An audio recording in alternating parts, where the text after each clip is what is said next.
அனைவருக்கும் வணக்கம். Option tricky trade channel மூலம் உங்களை சந்திப்பதில் மிக்க மகிழ்ச்சி அடைகிறேன். நான் உங்கள் சந்தோஷ். நான் செபியில் பதிவு பெற்ற பங்கு ஆலோசகர் கிடையாது. இது பயிற்சிக்கான வீடியோ. எந்த பரிந்துரையும் நாம் வழங்குவது இல்லை. நாளை தினம் பார்த்திங்கன்னா நம்மளுக்கு ஜீரோ ஹீரோ இம்பேக்ட் இருக்குமா என வீக்லி கான்ட்ராக்டோட க்ளோசிங் டே முடிவுறும் நாள், கான்ட்ராக்ட் முடிவுறும் நாள். நிறைய பேர் இந்த ஜீரோ ஹீரோ பற்றி தப்பாக புரிஞ்சுருக்காங்க. அதனால் அடி மற்றும் இடி விழுகிறது அப்படிங்கிற மாதிரி நம்ம பார்க்குறோம். நிறைய பேர் இதோட அர்த்தத்தையே புரிந்து கொள்வது இல்லை.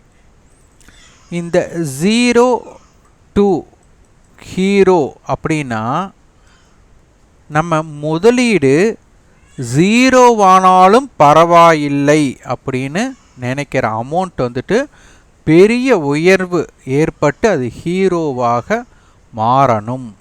அதுதான் நம்மளுக்கு சின்ன கல் பெத்த லாபம் அப்படிங்கிற மாதிரி.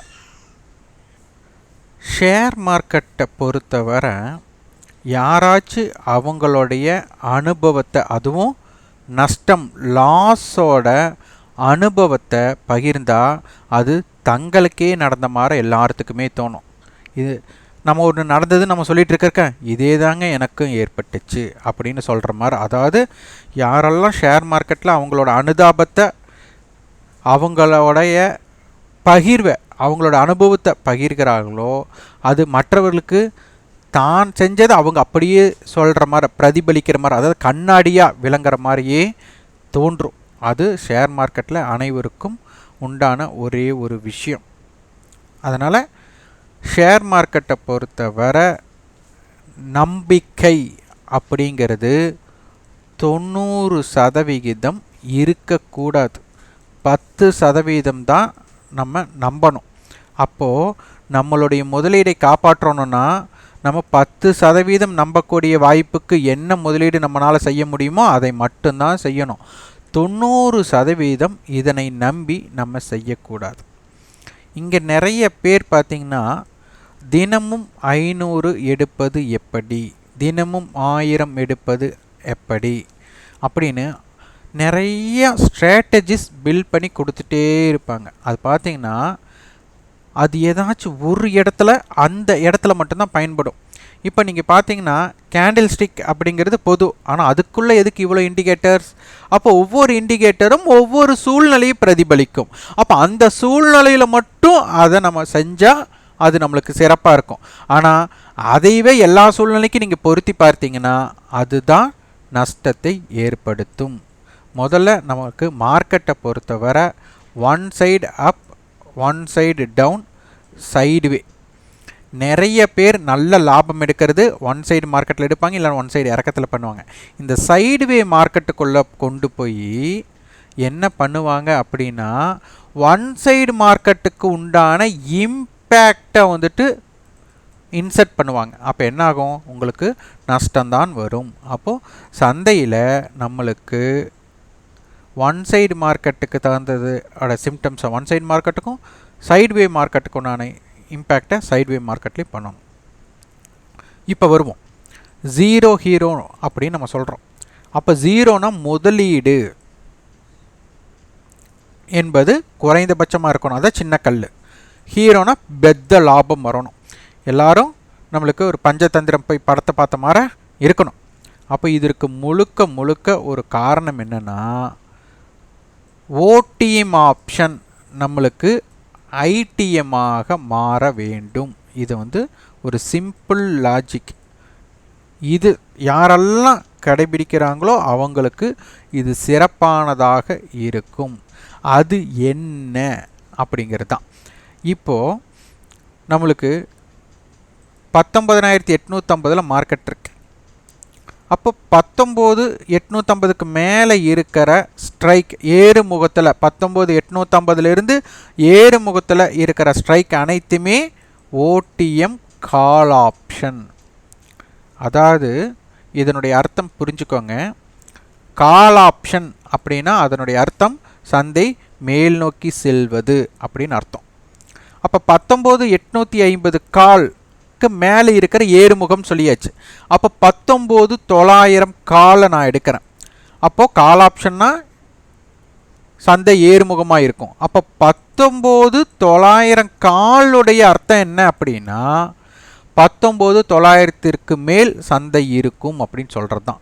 அப்போ 19,900க்கு மேலே இப்போ சந்தை இருக்கா அப்படின்னு நம்ம ஒரு கேள்வி கேட்டால் இப்போது இல்லை அப்படிங்கிறத பதில். ஏன்னா சந்தை இருப்பதோ 19,833. அப்போது நம்ம சொன்னது நடக்கலை. அப்போ நம்ம சொன்னது நடந்தால் மட்டும்தான் இதற்கு மதிப்பு இருக்கும். அப்போ 19,900க்கு மேலே இருந்தால் தான் இது ஐடிஎம் கால். அப்போ 19,900 இப்போ மார்க்கெட் இல்லை, அதனால இது ஓடிஎம் கால்.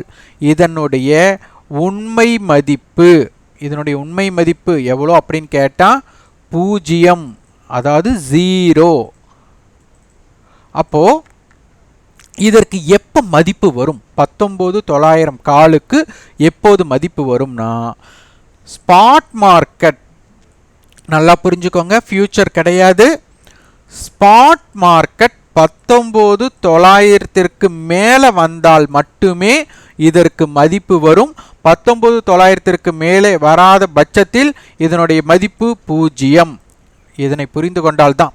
அப்போ இது 26 ரூபாய், இதுக்குண்டான மதிப்பு வேணும்னா மார்க்கெட் 19,926. அப்போது இப்போ இருக்கிற இடத்துல இருந்து சந்தை 100 புள்ளிகள் ஏற்றம் அடைந்தாலும், இப்போ நீங்கள் 26 ரூபாய்க்கு வாங்கியிருந்தா இப்போ இங்கிருந்து மார்க்கெட் 100 பாயிண்ட் ஏறினாலும் உங்களுக்கு பிரயோஜனம் கிடையாது. அது எப்போ பிரயோஜனம்னா காலையிலேயே எடுப்பிலேயே உங்களுக்கு அது இருக்கணும். அப்படி இல்லாமல் மத்தியானத்திற்கு மேலோ இல்லை 3 மணிக்கு மேலேயெல்லாம் போச்சுன்னா உங்களுக்கு அது 19,926க்கு மேலே போனால் மட்டும்தான் மதிப்பு இருக்கும். அதுபோல் புட் ஆப்ஷன், இப்போ 19,800 புட் ஆப்ஷனுடைய அர்த்தம் கீழே செல்லும் அப்படின்னு. அப்போ 19,800 புட்டோட அர்த்தம் 19,800க்கு கீழே செல்லணுன்ட்டு. அப்போ இப்போ சந்தை 19,800க்கு கீழே இருக்கா அப்படின்னு நம்மளை ஒரு கேள்வி கேட்டுட்டோம்னா சந்தையில் இல்லை அப்படின்னு அர்த்தம். அப்போ நீங்கள் சொன்னது நடக்கலை. அப்போ அதனுடைய உண்மை மதிப்பு 26 ரூபாய். அப்போ உண்மையான மதிப்பு 0. அப்போ இருக்கிற 26 ரூபாய் 50 காசு என்னமே டைம் வேல்யூ. நான் இப்போ சொன்னது சிறு திருத்தம். 19,800 புட் அவுட் த மணியாக இருக்கிற வரை அதனுடைய உண்மையான மதிப்பு 0. இப்போ இருக்கிற 26 ரூபாய் 50 பைசாவே என்ன அர்த்தம்? டைம் வேல்யூ அப்படிங்கிறது தான் இதனுடைய அர்த்தம். அப்போது இதனை நீங்கள் புரிந்து கொண்டு முதல் வர்த்தகம் செய்ய ஆரம்பிக்கணும். அப்போ நம்மளுக்கு என்ன அர்த்தம்? ஓடிஎம் ஆப்ஷன் ஐடிஎம்மாக மாறணும்.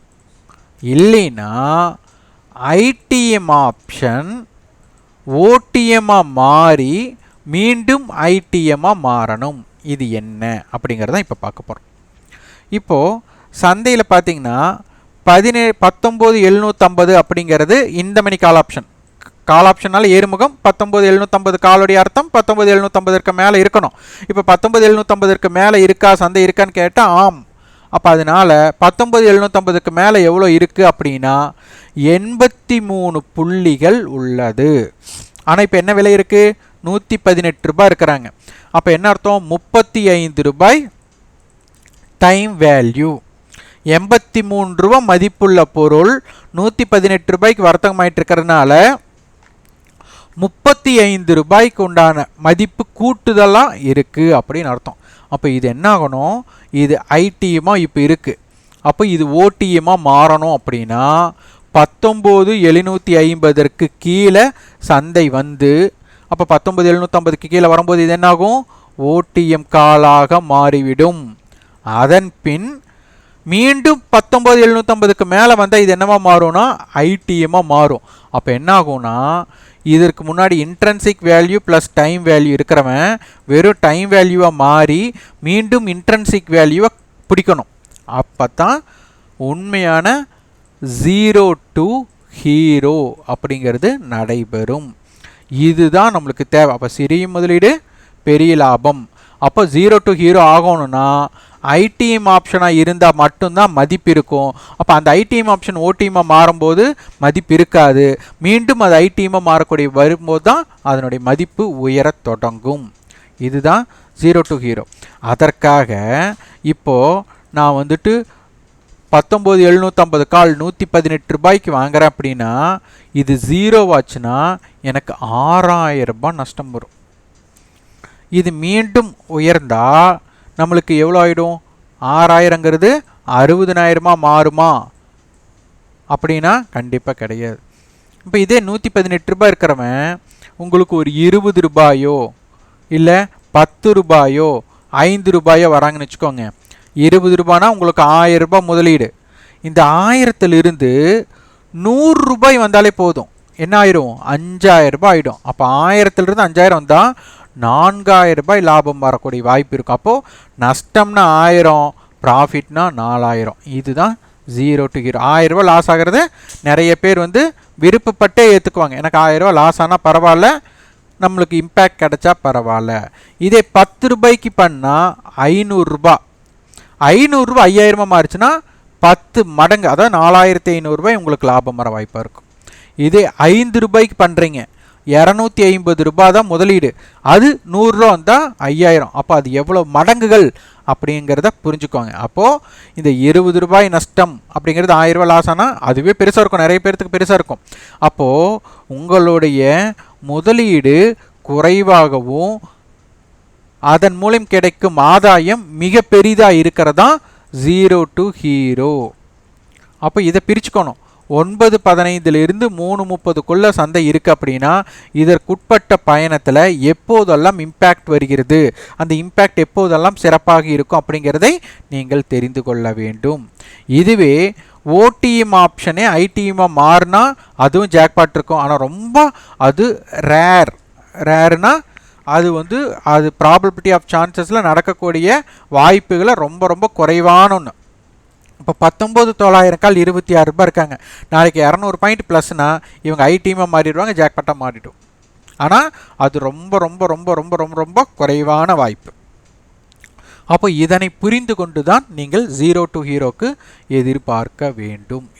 இதை நிறைய பேர் புரிஞ்சுக்காம தப்பாக வியாபாரம் செஞ்சுட்டு முதலீடு இழந்து விட்டோம் அப்படின்னு சந்தையை குறை சொல்லக்கூடாது. அதில் கிடைக்கும் நிறைகளை எடுத்துக்கணும், குறைகளை குறிப்பு எடுத்துக்கொண்டு அதனை செய்யாமல் இருக்கணும். முதல்ல ஒரு வாய்ப்பு என்னென்னா, எதெல்லாம் செய்யக்கூடாதோ அதை நம்ம செய்யவே கூடாது, எதெல்லாம் செய்யணுமோ அதற்கு மட்டும்தான் முயற்சிக்கணும். அதுதான் உங்களுடைய சந்தையில் இருக்கக்கூடிய வாய்ப்பை மிக அதிகம் பண்ணும். இப்போ மார்க்கெட்டில் ஸ்ட்ரேடல் வித் ஸ்ட்ராங்கல் இருக்காங்க. ஸ்ட்ரேடல்னால் நம்மளுக்கு மொத்தம் இது 100 புள்ளிகள். அப்போ 19,800 சந்தை 19,900 19,700 வாய்ப்பு இருக்குது. இதோட பிரேக் அவுட் மிகப்பெரிய தாக்கத்தை ஏற்படுத்தும். அடுத்து பேங்க் நிஃப்டி. அப்போ நீங்கள் தேர்ந்தெடுக்கிறது 19,700 19,900 இருக்கிற ஸ்ட்ரைக்கை தான் முதலில் நீங்கள் தேர்ந்தெடுக்கணும். இதன் எல்லைகள் தாண்டும் போது மட்டும்தான் அதற்கு அடுத்து இருக்கக்கூடிய ஓடிஎம் ஆப்ஷனையோ இல்லை அதற்கு உள்ள இருக்கிற ஐடிஎம் ஆப்ஷனையோ எதிர்பார்க்கணும். அதற்குட்பட்டவரை நீங்கள் 19,700 to 19,900 உட்பட்டு என்னென்ன ஸ்ட்ரைக் இருக்கோ அதில் தான் உங்களுடைய ஆர்வத்தை காட்ட வேண்டும். இங்கே என்ன பண்ணியிருக்காங்க, 45,500 புட் 45,600 கால் 45,500 புட் 45,500 கால் கொடுத்துருக்காங்க. 45,600 புட் கொடுத்துருக்காங்க. 45,700 கால் 800 கால் 40. இது மாதிரி இருந்தால் ஸ்பீட் பிரேக்கர்ஸ் நிறைய இருக்குது. 45,500 45,600 இந்த எல்லைகளுக்குட்பட்டு இருக்கிற நம்மளுக்கு ஸ்ட்ரைக் தான் 0 or ஹீரோ நடக்கணும். அதில் ரொம்ப முக்கியம் 45,500 45,600. இப்போ 45,500 நம்ம எடுத்துக்கிட்டோம்னா இதனுடைய ப்ரீமியம் நம்மளுக்கு 330 புள்ளிகள். அப்போது 45,200 45,800 இருக்கிற ஸ்ட்ரைக்கை நீங்கள் தேர்ந்தெடுத்து வியாபாரம் செய்ய முற்படலாம். அதில் ரொம்ப முக்கியம் 45,500 45,600 ஒரு தாக்கத்தை ஏற்படுத்தக்கூடிய வாய்ப்புகள் இருக்கலாம். இது நாளை தினம் சந்தை ஆரம்பித்த பின் அட்டவணையில் என்ன சொல்கிறாங்களோ அதன் எல்லைக்குள்ளே தான் சந்தை இருக்க வாய்ப்பாக இருக்கும். இதனை ஆய்வு செய்து உங்களுக்குள் முடிவெடுத்து கொள்ளுங்கள். யாருடைய லாப நட்டத்துக்கும் அடிபணையாமல் மயங்காமல் நீங்கள் வியாபாரம் செய்தால் உங்களுக்கு இடி அப்படிங்கிறது கண்டிப்பாக உங்களுடைய வியாபாரத்தில் இருக்காது. அதனால் உங்களுடைய முதலீட்டுக்கு நீங்கள் என்ன முடிவெடுக்கணும், உங்களுக்கு தகுந்த மாதிரி ஒரு தந்திரத்தை பயன்படுத்தி கொள்வது உங்களிடம் இருக்கே தவிர மற்றவர்களிடம் ஆலோசனை பெற்று அவர்களுடைய ஆலோசனை பெயரில் நீங்கள் செய்வதை விட உங்களுக்கு லாபமோ நஷ்டமோ உங்களுடைய எண்ணத்தில், உங்களுடைய ஈடுபாட்டில், உங்களுடைய முடிவெடுக்கும் திறன் அடிப்படையில் செய்து நீங்கள் பழகிக்கொண்டால், பயிற்சி பெற்றுக்கொண்டால் நீண்ட காலத்துக்கு பங்கு சந்தை அப்படிங்கிறது உங்களுக்கு எளிதாக இருக்கும். அதனால் முதலீட்டு மேலாண்மை அப்படிங்கிறது ரொம்ப ரொம்ப முக்கியம். சைக்காலஜி அப்படின்னு எடுத்துக்கிட்டோம்னா யாரெல்லாம் நஷ்டமடைஞ்சிருக்காங்களோ அதெல்லாம் சொல்ல உங்களுக்கு சொன்ன மாதிரியே இருக்கும். அதனால் அதில் ஒரு பயன் கிடையாது. உங்களுக்கே நம்ம ஏதாச்சும் ஒரு தவறு செஞ்சுருப்போம், அந்த தவறை திருப்பி செய்யாமல் இருந்தாலே பங்கு சந்தையில் நம்ம நீடோடி வாழ முடியும். இந்த வீடியோ உங்களுக்கு பயனுள்ளதாக இருந்தால் லைக் பண்ணுங்கள், ஷேர் பண்ணுங்கள், சப்ஸ்கிரைப் பண்ணுங்கள். கண்டிப்பாக உங்களோட ஃபீட்பேக்கை கமெண்ட் பாக்ஸில் பதிவு பண்ணுங்கள். நன்றி, வணக்கம்.